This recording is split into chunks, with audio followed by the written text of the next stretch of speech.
എല്ലാവർക്കും പുതിയൊരു വീഡിയോയിലേക്ക് സ്വാഗതം. ഇന്ന് രാവിലെ കണ്ണൂർ അതി മനോഹരമായ ഒരു നാടകമാണ് അരങ്ങേറിയത്. ആദ്യം ഈ വാർത്ത കണ്ടപ്പോൾ നമ്മളൊക്കെ ഒന്ന് ഞെട്ടി. കാരണം ദുഷ്ടനായ ഒരുവനാണ് ജയിൽ ചാടിയിരിക്കുന്നത്. ആരെയും കൊല്ലാൻ അറപ്പും വെറുപ്പും മടുപ്പുമില്ലാത്ത ഒരുവൻ.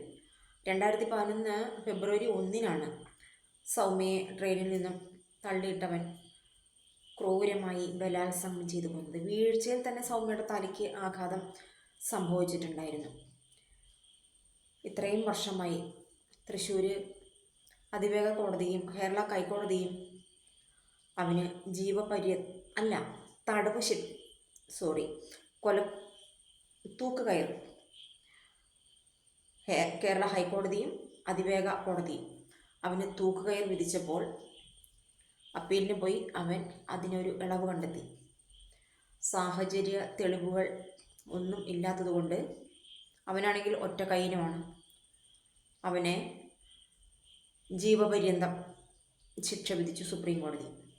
അങ്ങനെ അവൻ ജയിലിൽ കഴിഞ്ഞ കാലങ്ങളിലൊക്കെ ജയിലിലേക്ക് അങ്ങോട്ട് ചെന്നു. അത് കഴിഞ്ഞിട്ട് കുറച്ചങ്ങോട്ട് കഴിഞ്ഞപ്പോഴത്തേക്കും നല്ല മനോഹരനായ ഒരു ഗോവിന്ദചാമീനാണ് നമുക്ക് കാണാൻ പറ്റിയത്. ചോരയും നീരും ഒക്കെ ശരീരത്ത് വന്നിട്ട് നല്ല സുന്ദരനായിട്ട് ഒരു നല്ല ബോഡി ഒക്കെ ആയിട്ട് ഒരു നല്ല ഗോവിന്ദചാമി നമുക്ക് കാണാൻ പറ്റി. നല്ലതെന്ന് പറഞ്ഞാൽ സുന്ദരനായിട്ട്.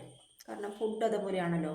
നമ്മളിവിടെ ഈ ചീഞ്ഞ് നാറിയ റേഷൻ അരിയും ഒക്കെ കഴിച്ച് നടക്കുമ്പോൾ അവൻ അതിനുള്ളിൽ അടിപൊളിയായിട്ടുള്ള ഭക്ഷണം കഴിച്ച് അവനെ കാണുമ്പോൾ തന്നെ അറിയാം നല്ല സുന്ദരനായിട്ട് അവൻ ജീവിച്ചു പോന്നു. എന്നാൽ ഏകദേശം ഒരു മാസക്കാലത്തോളമായിട്ട് ഇവൻ അരിഭക്ഷണം ഒഴിവാക്കിയെന്നാണ് കേട്ടത്. അരിഭക്ഷണം അങ്ങോട്ട് ഒഴിവാക്കി അവൻ ചപ്പാത്തിയിൽ തന്നെ ഒതുങ്ങിക്കൂടി. കാരണം അവൻ ആസൂത്രണം ചെയ്തു വരികയായിരുന്നു. ശരീരം എങ്ങനെ കുറയ്ക്കാം, തടി എങ്ങനെ കുറയ്ക്കാം, ഇതിൻ്റെ ഉള്ളിൽ നിന്ന് എങ്ങനെ രക്ഷപ്പെടാം എന്നുള്ള കാര്യങ്ങളൊക്കെ ആസൂത്രണം ചെയ്തു വരികയായിരുന്നു. അങ്ങനെ അവൻ വളരെയേറെ ക്ഷീണിച്ചു. അവനൊരു ആകെ ഒരു കോലം കെട്ട അവസ്ഥ. പക്ഷേ നമുക്ക് സംശയം തോന്നുന്ന ഒരു കാര്യം എന്താണെന്ന് വെച്ചാൽ, ജയിൽ പുള്ളികളെയൊക്കെ നമ്മുടെ മനസ്സിൽ കാണുമ്പോൾ മൊട്ടത്തലയും വെള്ളക്കുപ്പായും അല്ലേ അങ്ങനെയൊക്കെ ഇട്ടിട്ടാണ് ജയിൽ പുള്ളികളെ നമ്മുടെ മനസ്സിലേക്ക് ഓർമ്മ വരിക.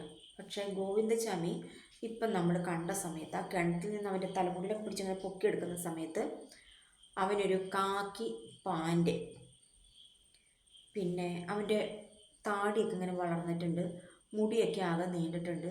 അവൻ വളരെ മെലിഞ്ഞിട്ടാണ്.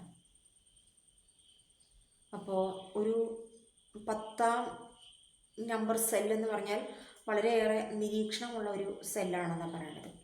അപ്പോൾ ആ സെല്ലിൻ്റെ അകത്ത് ഇവൻ എങ്ങനെ ഈ താടിയൊക്കെ നീട്ടി എന്ന് നമുക്കറിയില്ല കേട്ടോ. എന്തായാലും അവൻ ഒളിച്ച് ചാടി വലിയൊരു കാട്ടിൽ.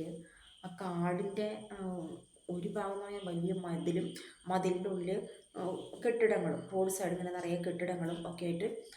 അപ്പോൾ ഈ കാട്ടിൽ നിന്ന് ഇവൻ ഈ ഒറ്റ കൈ വെച്ചിട്ട് ആ മതിൽ ചാടി ഭയങ്കര പണിപ്പെട്ട് അവൻ്റെ പുറകെ പോലീസുകാർ വരുന്നുണ്ടെന്നാണെങ്കിൽ അവൻ വിചാരിച്ചു ആരും ഈ കിണറ്റിലേക്ക് നോക്കില്ല, കിണർ സേഫാണ്, ഈ കിണറെന്നെ രക്ഷപ്പെടുത്തുമെന്ന് വിചാരിച്ച് അതിന് ആ മോട്ടർ കെട്ടിയിരുന്ന പൈപ്പിലൊക്കെ തൂങ്ങി അവനങ്ങനെ നിന്നു. എന്നാൽ ഈ പൊട്ടൻ ഇവനെ പിടിച്ചാൽ അവൻ വീണ്ടും ജയിലിലേക്ക് തന്നെയാണ്. ഇവന് അത്യാവശ്യം മരുന്നൊക്കെ കിട്ടും എന്നറിയാമായിരുന്നിട്ടും വേറെ വല്ലവരാണെങ്കിൽ ആ വെള്ളത്തിലേക്ക് ചാടും അല്ലേ. നിലയില്ലാത്ത 10-12 അടി താഴ്ചയിലുള്ള 10-12 കോല് താഴ്ചയിൽ വെള്ളം കിടക്കുക. ഇവൻ പിന്നെയും തൂങ്ങിച്ചാടിയ പോലീസുകാരുടെ കയ്യിൽ അങ്ങോട്ട് പോയി. വളരെ രസമാണ് അവനെ പിടിച്ച ആ ഒരു സംഭവം. അവൻ്റെ മുടിയല തൂക്കി പിടിച്ച ആ ഒരു കാര്യം എനിക്ക് വളരെ ഇഷ്ടപ്പെട്ടു.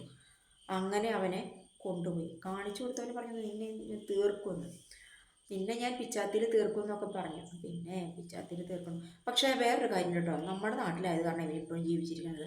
ഇവൻ വിദേശത്ത് ഏതെങ്കിലും ഒരു നാട്ടിലാണ് ഈ പ്രവൃത്തി കാണിച്ചതെങ്കിൽ ഇവനിന്നില്ല, ഇവൻ ആ സമയം തന്നെ ഇല്ല, കഴിഞ്ഞു. അതാണ് നമ്മുടെ നാടിൻ്റെ ഒരു ഗുണം. ക്രിമിനലുകൾക്ക് ജീവിക്കാം, പേടിക്കേണ്ട. എന്ത് തെറ്റ് ചെയ്താലും അതിനൊക്കെ എന്തെങ്കിലും ഒരു തലമുടി നാലിഴ കീറി അതിനൊരു സൊല്യൂഷൻ ഉണ്ടാവും രക്ഷപ്പെടാനായിട്ട്. പാവം മരിച്ചു പോകേണ്ടവർ കൊല്ലപ്പെടേണ്ടവർ കൊല്ലപ്പെട്ടു, വേദനയോടുകൂടി കുടുംബം മുന്നോട്ട് ജീവിക്കുന്നു. ഇങ്ങനെയുള്ളവന്മാർ സുഖമായിട്ട് കഴിഞ്ഞു പോരുന്നു. ഇതാണ് നമ്മുടെ ഒരു നിയമവ്യവസ്ഥ അല്ലേ. ഗോവിന്ദചാമിനെ ഇനിയെങ്കിലും ജീവിക്കാൻ അനുവദിക്കരുത്, അവന് തൂക്കുകയർ തന്നെ നൽകണം എന്നാണ് എൻ്റെ ഒരു അഭിപ്രായം കേട്ടോ. നിങ്ങൾക്കും ഇതേ അഭിപ്രായമൊക്കെ ആവും എന്ന് വിചാരിക്കുന്നു. കമൻറ്റ് ചെയ്യണേ. അടുത്ത വീഡിയോ കാണാം.